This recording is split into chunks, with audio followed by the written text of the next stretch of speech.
18वां प्रकरण 86 नंबर का सूत्र है।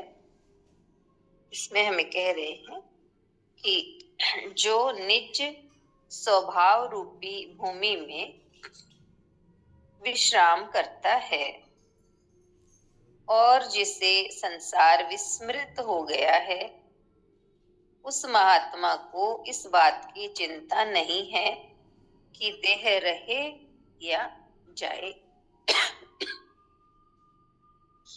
जो निज स्वभाव रूपी भूमि में विश्राम करता है और जिसे संसार विस्मृत हो गया है, उस महात्मा को इस बात की चिंता नहीं है कि देह रहे या जाए। इसमें हमें बता रहे हैं कि इसी क्रम में अष्टावक्र कहते हैं कि ऐसा ज्ञानी सांसारिक नियमों व बंधों में न जीकर अपने आत्मा के स्वभाव में जीता है। वह संसार को विस्मृत कर देता है। जिसकी किसी प्रकार की वासना ही ना रही, वह देह की वासना को भी छोड़ देता है। जिसके शरीर में आसक्ति होती है, वही अधिक जिंदा रहना चाहता है। मृत्यु के समय उसके प्राण छूटते ही नहीं। वह जीवन और मृत्यु के बीच संघर्ष करता है। यमदूत उसे खींचते हैं, किंतु वो संसार छोड़ना नहीं चाहता, इसलिए जबरदस्ती उसे पकड़कर ले जाना पड़ता है। उसके संबंधी गंगा जल तुलसी देकर, गोदान एकादशी दे देकर उसके प्राण छुड़ाते हैं। यह सब होता है देहासक्ति के कारण। किंतु ज्ञानी देहासक्त नहीं होता, इसलिए मृत्यु के समय उसे कोई संघर्ष नहीं करना पड़ता। वह मृत्यु को भी आनंद के साथ स्वीकार करता है। उसे वह ग्रह परिवर्तन से अधिक महत्व नहीं देता। जो जीवन में शांत व संतुष्ट रहा है, उसको मृत्यु के समय भी शांति का अनुभव होता है। इसलिए ज्ञानी कभी मरता नहीं, केवल देह त्याग करता है तथा आत्मा ही उसका स्थायी निवास है, उसी में लीन रहता है। इतना ही है लेसन, जिसमें अष्टावक्र जी कहते हैं कि ज्ञानी कोई भी सांसारिक नियमों बंधनों में नहीं जीता, अपने आत्मा के स्वभाव में जीता है। संसार भी उसका विस्मृत हो जाता है। उसके भीतर में किसी तरह की वासना नहीं रहती। वो देह की वासना को भी छोड़ देता है, यानी देह की वासना यानी मुझे और अधिक जिंदा रहना है, ये वासना भी छोड़ देता है। और जिसके अंदर में देह की प्रति आसक्ति है, वो ही ज्यादा अधिक दिन तक जिंदा रहना चाहता है। और ऐसे कहा ना, ऐसे व्यक्ति की मृत्यु के समय उसके प्राण छूटते ही नहीं। यम उसे खींचते हैं, किंतु वो संसार को छोड़ना नहीं चाहता।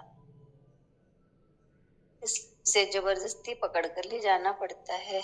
उसके संबंधी उसे गंगा जल तुलसी गोदान एकादशी ये सब दे देकर उसके प्राण छुड़ाते हैं। लेकिन ज्ञानी की ऐसी स्थिति नहीं होती। उसकी देह के प्रति जो आसक्ति है वो छूट जाती है। वो आत्मा में ही, अपने आत्मभाव में ही लीन रहता है। इसलिए उसे मृत्यु के समय कोई संघर्ष नहीं करना पड़ता। मृत्यु को भी आनंद से स्वीकार करता है। वो मृत्यु को ऐसे ही समझता है जैसे ग्रह परिवर्तन, यानी हम एक घर से दूसरे घर में शिफ्ट करते हैं, वैसे ही उसको समझता है कि एक शरीर से ये जाएगा तो दूसरा मिल जाएगा। तो इस तरह ज्ञानी अपनी आत्मा में ही लीन रहता है। हरिओम। नविता बताएंगी। हरिओम। हाँ, हरिओम। आज के सत्र में ये बताया कि जैसे कहा ना कि अज्ञानी नियमों इनमें बद्धता ही नहीं, कि बंधनों में जीता ही नहीं है, आत्मा के स्वभाव में ही जीता है। तो उसकी सारी वासनाएं सब छूट जाती है, कि देह के प्रति जो आसक्ति होती है वो भी नहीं रहती है, लेकिन संसारी की देह के प्रति आसक्ति होती है। तो कहा कि मृत्यु के दौरान भी मतलब वो ज्यादा जीना चाहता है और जीना चाहता है, लेकिन कहा ना कि मृत्यु उसको खींचती है या यमदूत उसे खींचते हैं, तो वो जाना नहीं चाहता है, फिर भी वो जबरदस्ती उसे लेके चले जाते हैं। तो कहा कि उसके प्राण छुड़ाने के लिए फिर उसके जो रिश्ते नाते संबंधी होते हैं वो गंगा जल, तुलसी, ये गोदान, एकादशी, ये सब दे देकर उसके प्राण छुड़ाते हैं। तो ये सब क्यों करना रहता है? क्योंकि जो जिसकी मृत्यु हुई उसको देह आसक्ति थी, देह की आसक्ति थी, इसलिए ये सब चीज होती करनी पड़ती है। लेकिन कहा ज्ञानी जो होता है उसको देह की आसक्ति होती ही नहीं है, वो मृत्यु को भी आनंद के साथ ही एक्सेप्ट करता है, और उतना उसको मतलब कितना महत्व देता है, जैसे कि कोई घर चेंज करता उतना ही महत्व देता है बस उस चीज को, मृत्यु को, और ज्यादा कुछ नहीं है उस केस में। तो वो मृत्यु के समय भी शांत रहता है, शांति का अनुभव करता है। लास्ट में ये कहा कि ज्ञानी कभी मरता ही नहीं है एक्चुअली में, कि केवल देह त्याग करता है, क्योंकि आत्मा ही उसका स्थायी निवास है, जीते हुए भी और जीने के बाद भी, यानी मृत्यु प्रांत भी। तो वो आत्मा में ही लीन रहता है, इस तरह से सूत्र में बताया। हरिओम। हाँ, बहुत अच्छा, बहुत सुंदर। हाँ, किरण आंटी अब बताएंगी। दीदी। हाँ जी, हाँ, जरूर। जो पहला सेंटेंस है ना कि वो अपने स्वभाव की भूमि पर स्थित रहता है, उसी पे उसके चरण है। तो स्वभाव क्या है? आत्मा का भाव। मैं क्या हूँ? परमात्मा का अंशी वंशी, उसी का अंश हूँ, यानी मैं भी परमात्मा ही हूँ। तो ज्ञानी ने तो जान लिया। जब उसने जान लिया मैं परमात्मा हूँ, तो फिर अपने घर ही तो लौटना है उसको। संसार तो उसके लिए केवल एक सराय है, इसलिए उसको देहाशक्ति भी नहीं, आसक्ति नहीं है देह की, इसलिए वो आराम से छोड़ सकता है। जैसे कहा ना, बाली ने जब शरीर छोड़ा तो भगवान सामने थे, तो भगवान ने ये भी कहा कि तुम देह को धारण करके रखो, मैं तुम्हें अभी तुम्हारे को जीवन दान दे देता हूँ। वो बोले भगवान आप सामने बैठे हो, ऐसी मृत्यु तो शायद किसी को मिलती है, अब मेरे देह से कोई आसक्ति नहीं है। और जब उन्होंने शरीर त्याग किया तो तुलसीदास जी ने लगा उनको कैसा फील हुआ, जैसे कि हाथी के गले से एक माला बाहर निकाल दी गई, यानी उन्हें कोई कष्ट ही नहीं हुआ। और जिनकी आसक्ति है उसका कितना सुंदर, वो यम यातना जो बोलते हैं वो आसक्ति वालों को होती है, कि उन्हें जबरदस्ती खींचा जा रहा है। जाना तो पड़ेगा, क्योंकि सांसें तो हमें गिन के मिली है, इसलिए हम खुशी खुशी जाएंगे तो कष्ट नहीं होगा।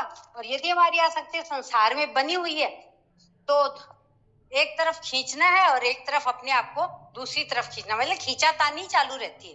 तो उसमें किसको कष्ट होगा? उस शरीर को, उस देह को। पर वो फिर भी उसके प्रति इतना आसक्त रहता है कि कितनी कोशिश करनी पड़ती है घर वालों को भी, उनसे वो पीड़ा देखी नहीं जाती है। तो कोई एकादशी बोलता है, कोई गौदान करता है, मतलब ये करने से भी यदि उसे पुण्य फल मिले और उसकी आसक्ति छूटे, ये सबकी कोशिश होती है। तो यही बताया कि ये शरीर तो छूटना ही है, सबका ही छूटता है, फिर इसमें आसक्ति क्यों? पर अज्ञान के कारण आसक्ति है। ज्ञान हो गया तो बस इस घर से दूसरे घर में जाना। हम देखते हैं ना, हम घर बदलते तो कितना खुश होते हैं, नए घर में जा रहे हैं। तो इसी प्रकार उनके लिए तो मृत्यु भी महोत्सव हो जाती है। तो बहुत सुंदर बात लगी कि ज्ञानी अपने शरीर में आसक्ति नहीं रखता है, इसलिए इसके लिए मृत्यु मतलब एकदम सरल है और एक उत्सव है। और अज्ञानी आसक्ति रखता है, इसलिए वो कष्टप्रद भी है और जाना भी नहीं चाहता है। तो आसक्ति ही मूल कारण है हमारी, जिसको हम यम यातना कहते हैं, हजार बिच्छू लड़ रहे हैं, वो आसक्ति के कारण है। जय गुरुदेव दीदी।